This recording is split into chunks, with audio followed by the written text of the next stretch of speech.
Hello and welcome to this edition of the Housing Ombudsman Service Casework Conversations podcast. I'm Victoria King, one of the sector learning and development leads here at the Housing Ombudsman Service. And today I'm joined by Rachel Miles, who is an investigator in one of our dispute resolution teams. And we're going to be talking about a known maladministration case Rachel worked on last year in 2025. So Rachel, thank you for coming along to the podcast today to talk about this case. Before we start going into the details of the case, could you tell us a bit about you and what you do here at the Housing Ombudsman Service? Yeah, certainly. So I'm Rachel. I've been an investigator with the Housing Ombudsman Service for 2 years now.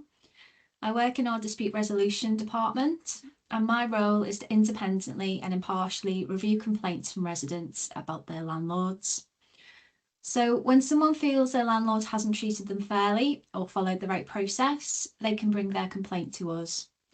My job is to look at the facts, review the evidence, and speak to both sides to understand what's happened. Then I decide whether the landlord has acted fairly and responsibly in line with their obligations, policies, and procedures. I also look at what action the landlord has taken to resolve the resident's complaint in line with our dispute resolution principles. And these are: be fair, put things right, and learn from outcomes. If a landlord gets it wrong, I can make an adverse finding and ask the landlord to put things right. It's not just about settling individual cases though. Part of what we do here is highlight lessons that landlords can learn from complaints so the whole sector improves. At the end of the day, it's about making sure residents get the service they're entitled to and helping landlords raise their standards. It's a role that really matters because it gives people a voice and promotes fairness in housing. So I mentioned this already, the case we're going to be talking about today, you investigated last year in 2025 about an issue that actually started in September 2024.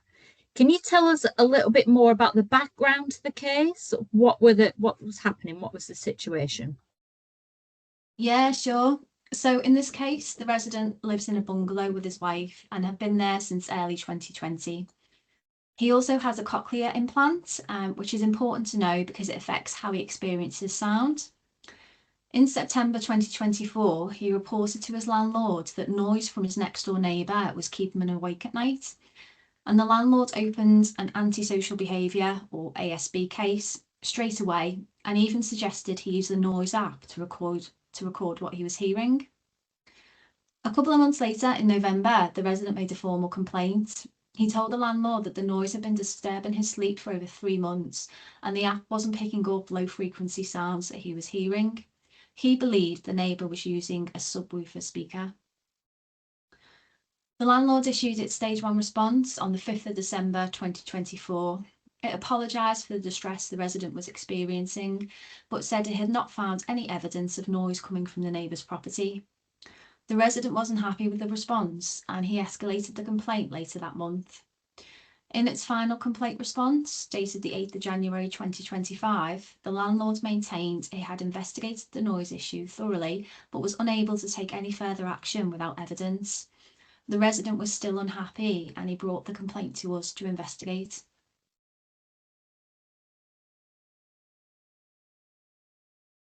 So you've mentioned there the noise app. We hear about these things quite a lot in our investigations and from landlords. What is the noise app and what is it used for?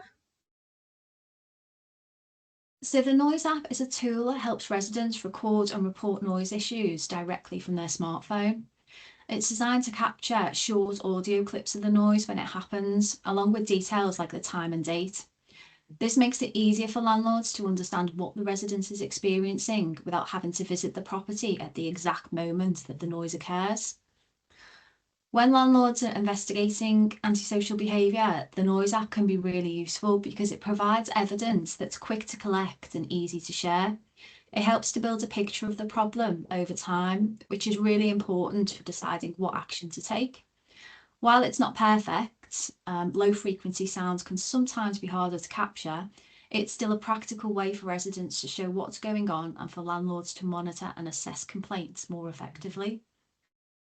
So the neighbour had those subwoofers and they're like low pitched audio frequencies, aren't they? That like standard Yeah. speakers.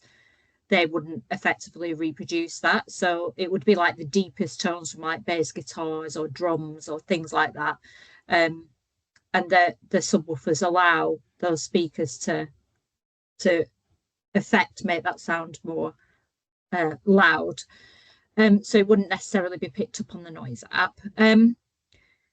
So we often get from landlords like conversations about that fine line between like good neighbourhood management, ASB, noise.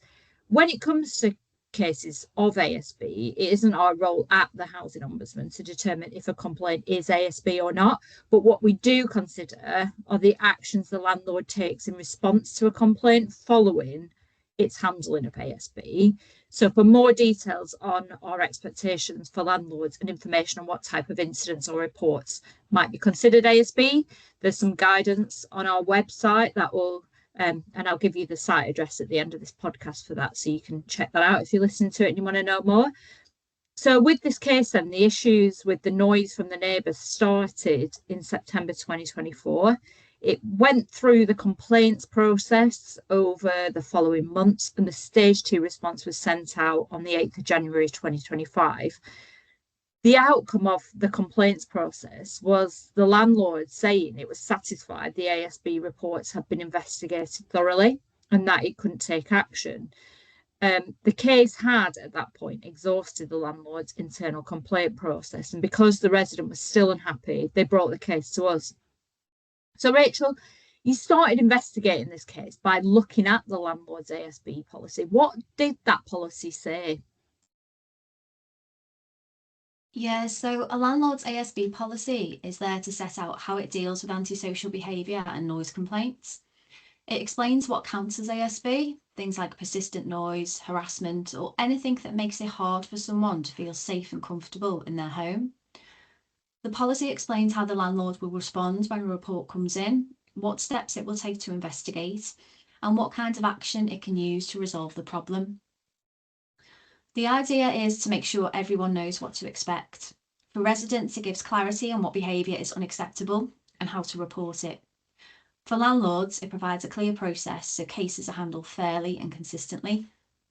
So in this case, the landlord's ASB policy was actually a really clear and well-structured one. It defines ASB as any conduct that could cause nuisance or annoyance to someone in their home, which is a straightforward way to set expectations. It also explains what the landlord would do when a report came in. So for example, it would acknowledge reports within 1 working day, carry out a risk assessment, and set a priority level.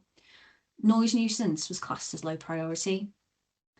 For non-urgent cases, it would get a response within 3 working days, and while the case was open, the landlords would keep in touch with the residents every 10 working days. This policy also covered safeguarding, and it even mentioned practical tools like noise monitoring equipment and the noise app.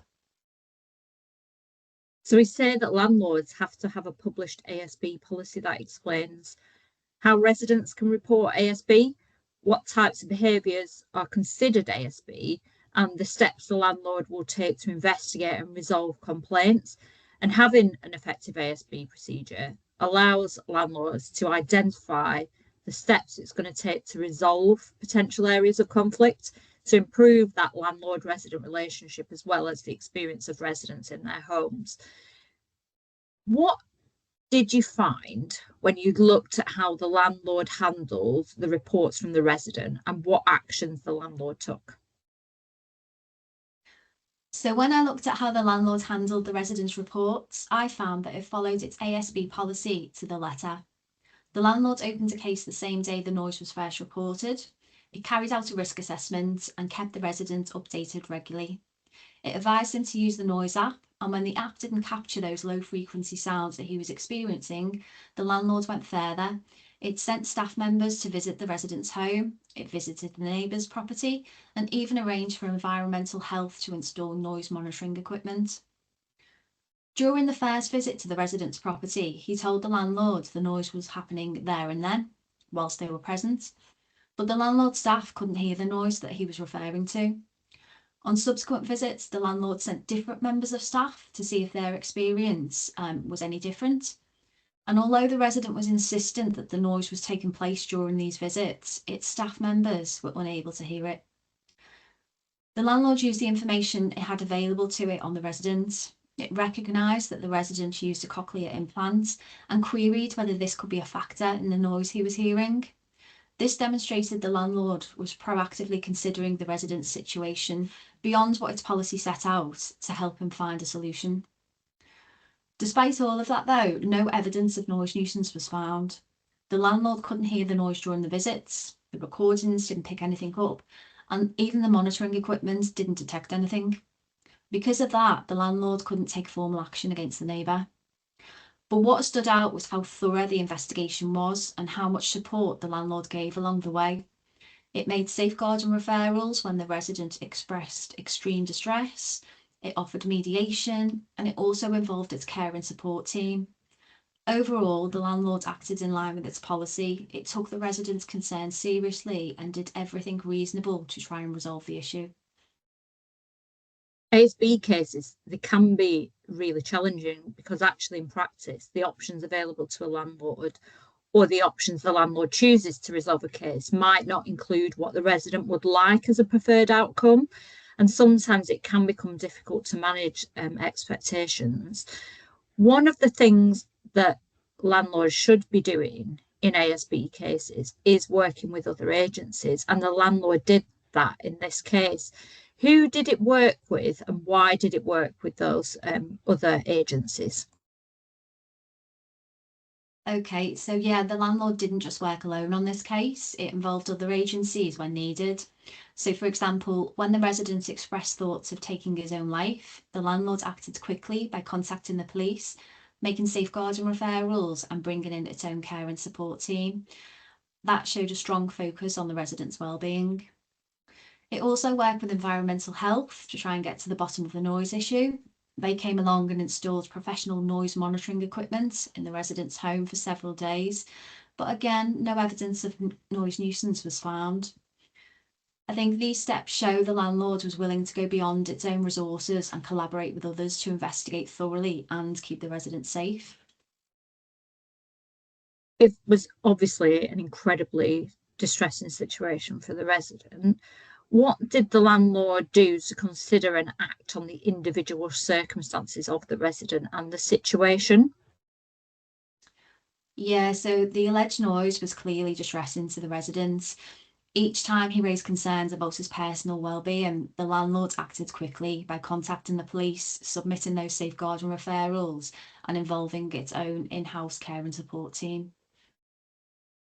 So you found no maladministration in this case. Could you summarise the things that happened that led to you making that decision? Yeah, so I did find no maladministration because the landlord did everything in its ASB policy that it required and more. It opened a case the same day the noise was reported, it carried out the risk assessment, and it kept the residents updated regularly. It advised them to use the Noise app, which is a recognised way of gathering evidence, and when that didn't capture those low frequency sounds, the landlord went further. It made multiple visits to the resident's home, visited the neighbour's property, and even arranged for environmental health to install professional noise monitoring equipment. None of these steps found evidence of noise nuisance. The landlord also showed real concern for the residents' well-being. So when he expressed thoughts of self-harm, it acted immediately by contacting the police and making those safeguarding referrals and involving its own in-house team. It offered mediation, suggested checking the cochlear implant as a possible factor, and kept communication with the residents open throughout. In the end, without evidence, the landlord couldn't take formal action against the neighbour, but it investigated thoroughly, it followed its policy and provided support, and that's why I concluded there was no maladministration in this case. So looking back on this case and reflecting on it, what stood out to you as an investigator looking at this case from that unbiased perspective? So as you mentioned earlier, Victoria, ASB and noise complaints can be quite complex because the effect of ASB or noise on the individual reporting it can differ greatly from person to person. The great thing about this case was the landlord followed its policy, but it didn't let the policy restrict the service it offered to the resident. There was a point in this case where after several visits and being unable to evidence any noise, the landlord could have closed the case earlier, and this would have been fair and reasonable in the circumstances. However, it didn't. It kept trying. So it involved environmental health, knowing it was highly unlikely the noise recording equipment would reveal anything different. When that didn't work, it closed the case, but it didn't lose sight of the fact the resident was obviously distressed. It continued to support the residents using its in-house teams and external agencies when required. The multiple in-person visits to the residents and his neighbour also demonstrated a desire to get to the heart of what was happening. The landlord put itself in the residents' shoes almost to try and understand where the noise could be coming from and what else they could consider. I think it showed a proactive approach to tackling the issue with due consideration for the residents' individual circumstances. So our ombudsman, the housing ombudsman, Richard Blakeway, also commented on this case, and he said, "This is an excellent example of a landlord taking a person-centred approach. Even though the noise was undetectable, the landlord was not dismissive.